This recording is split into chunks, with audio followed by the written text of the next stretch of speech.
बजे त मरे नि यार हेर त मरेछ के भयो दिदी किन हल्ला गर्दै हिँड्नु भएको पहिले बाबु रमेश थियो नि त्यो रमेश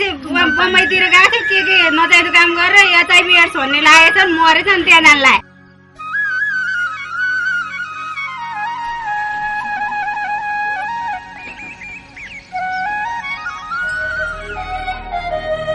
आज तल आएको दिन रमाइलो त गर्नुपर्छ होइन साथी हो जाउँ त साथी हो जाउँ अर्का देशमा आएर कति दुःख गरेर भयो नि हो त जाउँला रमाइलो